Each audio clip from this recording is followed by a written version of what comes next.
Friends, आज हम बात करेंगे यदि आपको साइकोलॉजिकल हंगर की यानी बार बार भूख लगने की प्रॉब्लम है तो कैलोरी काउंटिंग करने से फ़ायदा क्या होगा। जब हम कैलोरी काउंटिंग के मोड में आते हैं तो इससे हमारी भूख को सप्रेस करने में क्या क्या फ़ायदा मिलेगा। हम जानते हैं कि हंगर बेसिकली ज़्यादातर दो टाइप्स की होती है, एक फिजिकल यानी एक्चुअल हंगर और एक साइकोलॉजिकल हंगर जो मनस्थिति की वजह से या सोच विचार की वजह से आती है। कैलोरी काउंटिंग करने से साइकोलॉजिकल हंगर में कुछ फ़ायदा होता है, कुछ नुकसान होता है।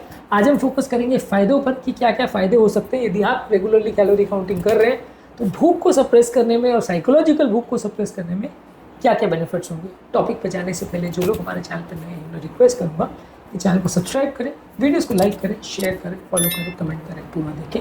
टॉपिक इंपॉर्टेंट है, इसे एंड तक देखिएगा। चलिए शुरू करते हैं।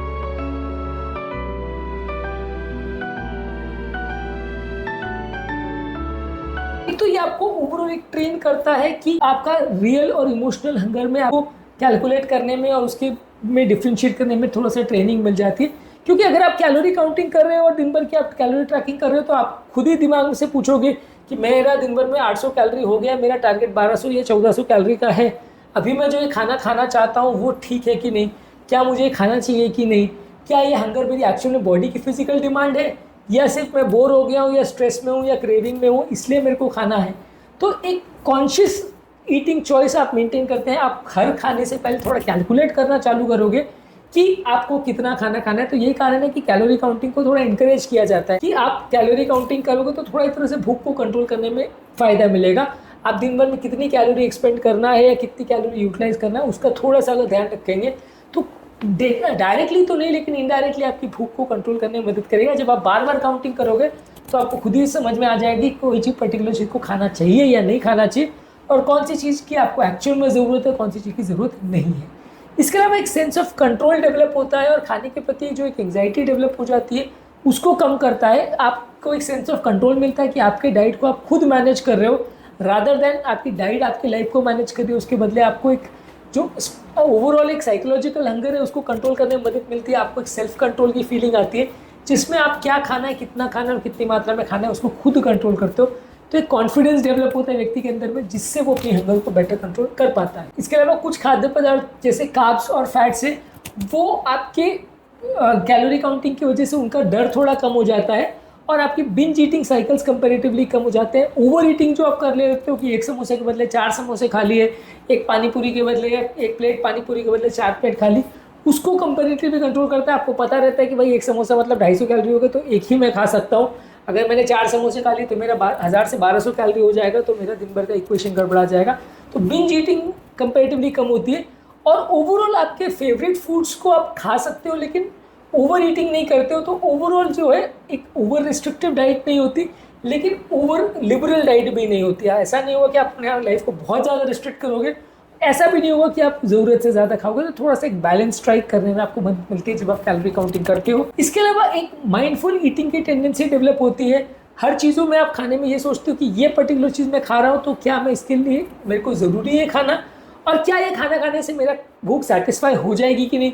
क्या ऐसा तो नहीं कि मेरे को एक ही खाने के बाद 2-4 और खाना पड़ेगा, यानी एक समोसे से मेरा पेट नहीं भरेगा तो मेरे को फिर से वापस खाना खाना पड़ेगा या एक समोसे से पेट नहीं भरेगा तो 4 समोसे खाने पड़ेंगे। तो आप एक कैलकुलेटिव मोड में आ जाते हो जिसकी वजह से आप कंपैरेटिवली ये सोच के खाना खाते हो कि इससे मेरा पेट भरेगा कि नहीं, इसके बाद और कुछ चीज़ की ज़रूरत पड़ेगी नहीं, और आप थोड़ा धीरे धीरे करके खाते हो ताकि आपका ब्रेन उसको रजिस्टर करता है। तो स्लो और कैलकुलेटिव ईटिंग की थोड़ी टेंडेंसी डेवलप होती है जिससे साइकोलॉजिकल हंगर थोड़ा बेटर कंट्रोल होता है। इसके अलावा आप अपने फूड को अपने मूड से सेपरेट करना सीख जाते हो।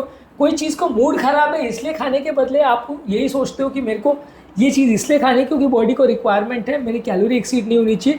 कि फूड और मूड में जो कई बार मर्जर हो जाता है, आप हर मूड के हिसाब से खाना कम या ज़्यादा करने लगते हो तो वो सारी चीज़ें कंपैरेटिवली कम हो जाती है। आप फूड को फ्यूल की तरह यूज़ करते हो ना कि अपने बोर्डम और अपने स्ट्रेस को हटाने के टूल की तरह से। तो फ्यूल की तरह बॉडी में खाने को यूज़ करेंगे तो आपके ओवरऑल वज़न बढ़ने के चांस थोड़े कम हो जाएंगे। इसके अलावा आप रीजनेबल पोर्शन खाओगे और एक बार सेटिस्फाइड हो जाओगे तो खाना खाना छोड़ दोगे क्योंकि आपको ज़रा भी अगर लगेगा कि हाँ इतना से मेरा पेट भर गया तो आप उसको खाना खाना छोड़ दोगे। तो भूख को कंट्रोल उससे भी किया जा सकता है। अगर आप कैलोरी काउंटिंग नहीं करोगे तो ओवर ईटिंग होने के चांस ज़्यादा रहेगा। एक ओवरऑल पॉजिटिव फीडबैक साइकिल मिलेगा जिससे हर बार आप नॉर्मल जितना मात्रा है उसमें आपकी भूख शांत होने लग जाएगी।